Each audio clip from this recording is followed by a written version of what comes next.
नमस्ते प्यारे विद्यार्थियों, हमारी ऑनलाइन कक्षा में एक बार फिर से आप सभी का हार्दिक स्वागत है। हम बात कर रहे थे हमारी पिछली कक्षा में मैथिली शरण गुप्त जी द्वारा रचित साकेत महाकाव्य के नवम सर्ग में उर्मिला की विरह वेदना से संबंधित जो काव्यांश हमारे पाठ्यक्रम में शामिल किया गया है उससे संबंधित चर्चा हम पूर्व में कर रहे थे।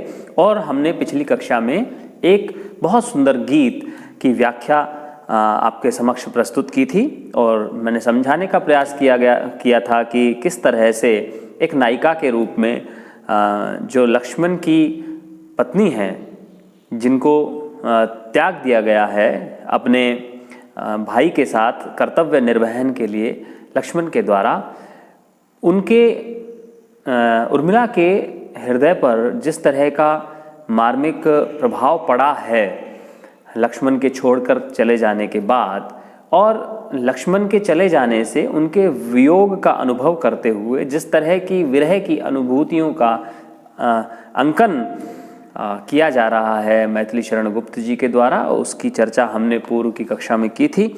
एक और गीत के साथ आज हम उपस्थित हुए हैं। ये गीत है विरह संग अभिसार भी।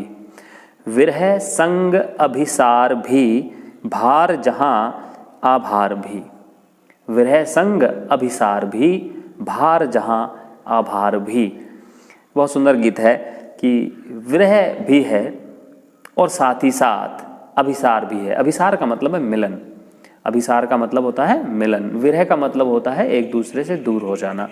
तो यहाँ नायिका विरह का भी अनुभव करती है, लेकिन अपनी स्मृतियों में वह एक पल को भी लक्ष्मण से अपने आप को अलग नहीं कर पाती है, इसीलिए उसे अभिसार की भी अनुभूति होती है। देखिए कितना विरोधाभास है दोनों बातों में। हम जिस समय पर जिस व्यक्ति से दूर होते हैं और यदि वह व्यक्ति हमारे जीवन में बहुत महत्वपूर्ण है, मूल्यवान है, तो हम उसके लिए प्रतिपल सोचते रहते हैं और इस तरह से हम सदैव उसके साथ रहते हैं, दूर भी रहते हैं और साथ भी रहते हैं।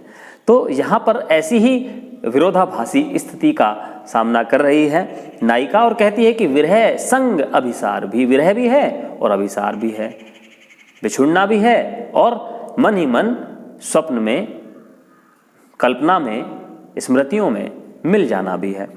भार जहां आभार भी, ये जीवन मेरे प्रियतम के बिना मुझे भार लगता है और कभी कभी इस जीवन के प्रति मुझे आभार का भी अनुभव होता है, धन्यवाद का भी अनुभव होता है कि ईश्वर ने मुझे यह जीवन दिया जो मैंने लक्ष्मण के साथ बिताया। तो विरह संग अभिसार भी, भार जहां आभार भी, मैं पिंजरे में पड़ी हुई हूं किंतु खुला है द्वार भी। मैं पिंजरे में पड़ी हुई हूं किंतु खुला है द्वार भी। द्वार तो सारे खुले हुए हैं, लेकिन मुझे अनुभव होता है जैसे मैं पिंजरे में कैद हूं। क्यों? क्योंकि नायक पास नहीं है। यही तो विवशता है। विवशता यह है कि द्वार तो सारे खुले हुए हैं, लेकिन उसके बाद भी उन द्वारों से होकर के लक्ष्मण तक पहुंचा नहीं जा सकता, अपने प्रियतम तक पहुंचा नहीं जा सकता, उसे पाया नहीं जा सकता।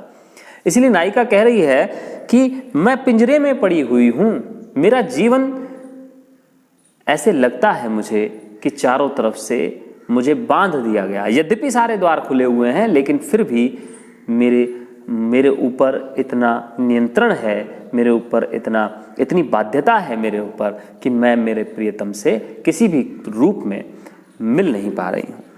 काल कठिन क्यों न हो किंतु है मेरे लिए उदार भी।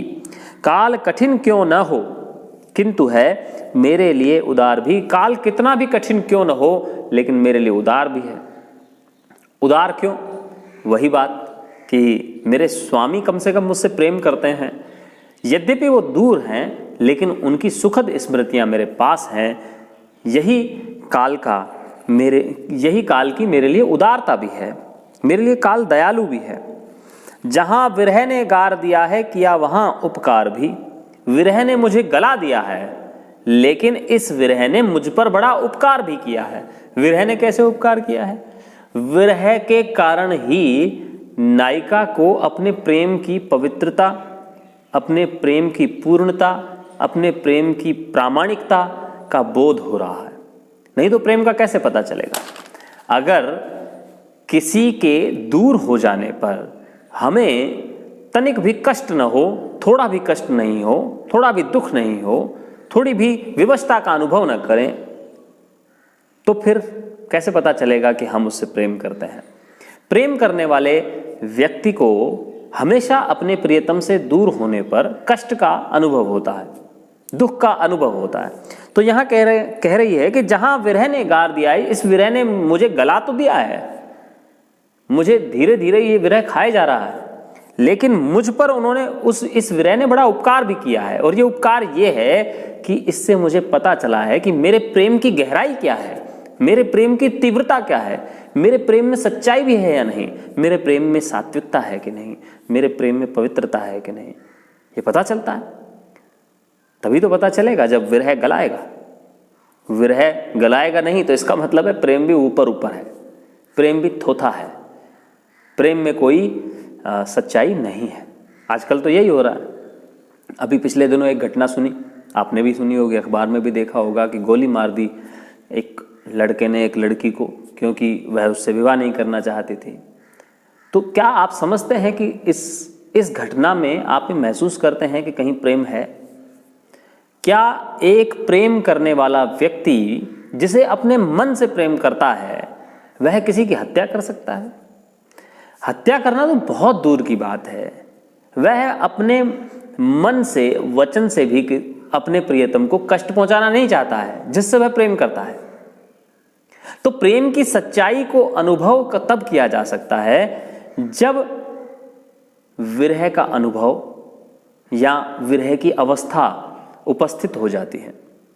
तो बहुत सात्विक एक विषय है प्रेम।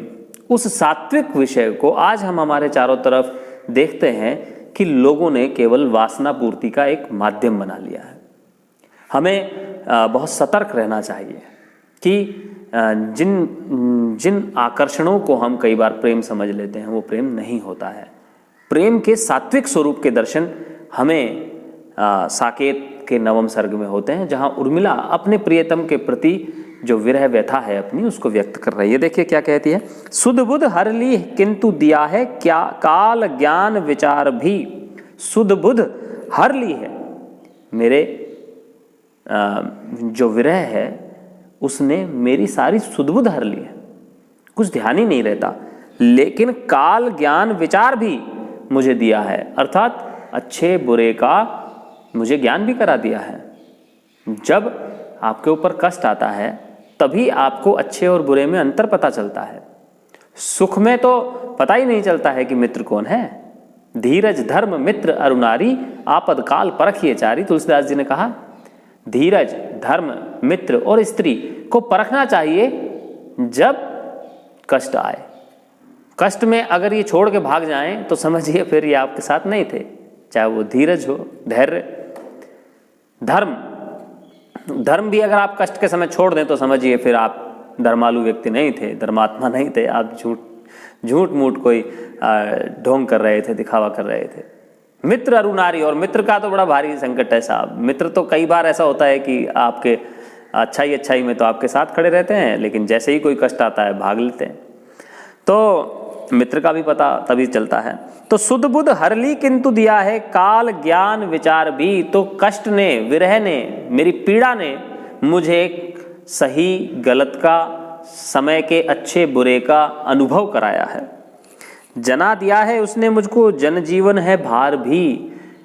कहीं तो मुझे समय में सही बुरे का, अच्छे और बुरे का निर्णय करना सिखाया है मेरे इस विरह ने, मेरी इस पीड़ा ने। तो कहीं जना दिया है उसने मुझको जनजीवन है भार भी। और कभी कभी इस विरह की अवस्था में मुझे ये पूरे सांसारिक जो जीवन है यह भार स्वरूप भी लगने लगता है।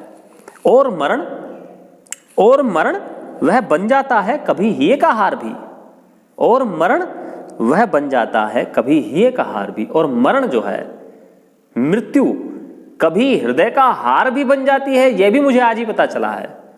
कई बार प्रियतम से दूर होने पर व्यक्ति मृत्यु के विचार भी मन में लाने लगता है।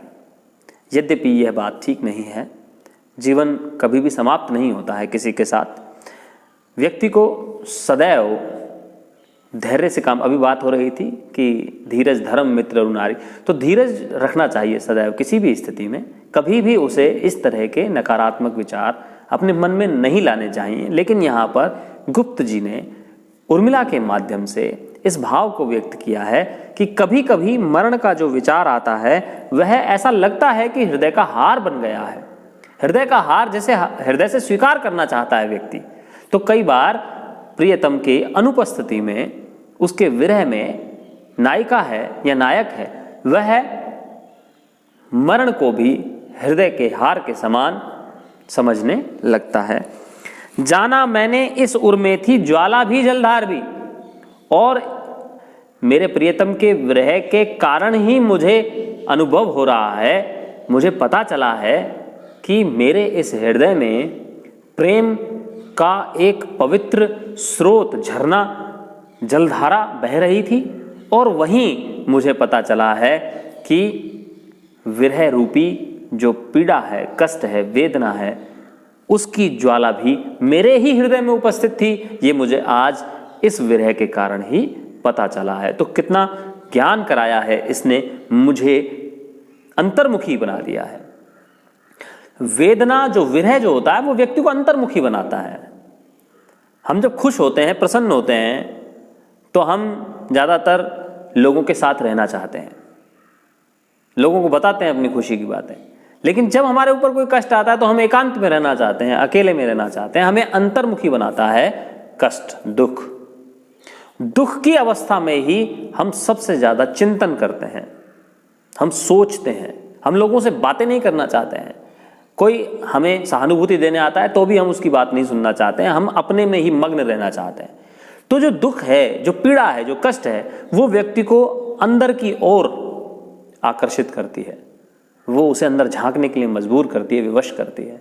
और व्यक्ति अपने अंदर से खोजता है, चिंतन के मोती खोजता है, और उसी अवस्था में कोई व्यक्ति नहीं कहना चाहिए लेकिन नकारात्मक मार्ग पर चले जाते हैं और अनेक अनेक तरह की घटनाएं आप सुनते हैं। और कई लोग उसी दुख से, उसी दुख के माध्यम से अपनी आत्मा को परिष्कृत करके महात्मा बुद्ध हो जाते हैं।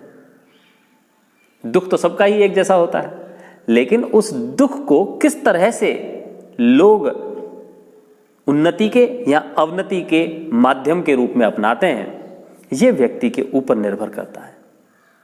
तो यहां पर है, जाना मैंने इस उर में थी ज्वाला भी जलधार भी, प्रिय ही नहीं यहां मैं भी थी और एक संसार भी, और मुझे आज ही पता चला कि इस विरह के बाद ही मुझे पता चला कि यहाँ एक मैं थी और एक मेरे प्रियतम थे।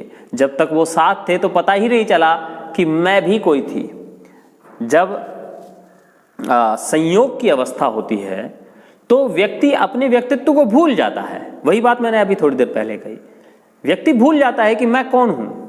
वह अपने प्रियतम को सब कुछ दे देता है यदि वह सच्चा प्रेम करता है तो। सच्चे प्रेम की अवस्था में, सात्विक प्रेम की अनुभूति की अवस्था में व्यक्ति सर्वस्व समर्पण कर देता है अपने प्रियतम के प्रति। वह अपने अस्तित्व को खो देता है, मिटा देता है। प्रियतम ही बस रह जाता है, एक ही रह जाता है, दो नहीं रहते। जैसे एक म्यान में दो तलवार नहीं रह सकती, ऐसे ही हो जाता है। दो आत्माएं एक हो जाती है जब संयोग की अवस्था होती है। और जब प्रियतम दूर हो जाता है तो व्यक्ति को पता चलता है कि प्रियतम के अलावा एक मैं भी हूं जो चिंतन करता है, जो दुखी होता है, जो कष्ट का अनुभव करता है। और ऐसा ही अनुभव उर्मिला को हो रहा है कि मेरे प्रियतम के चले जाने से, उसकी विरह की अनुभूति से ही मुझे अपने अस्तित्व का बोध हो रहा है कि मैं भी कुछ हूं, मेरा भी अपना एक स्वतंत्र अस्तित्व है। तो इस विरह ने मुझ पर बड़ा उपकार किया है, उसने मुझे न जाने कितना कितना ज्ञान प्रदान किया है। तो मैं आशा करता हूँ आज की कक्षा में आपको बहुत अच्छा लगा होगा ये दोनों गीत पढ़ करके। बहुत बहुत धन्यवाद, शुक्रिया।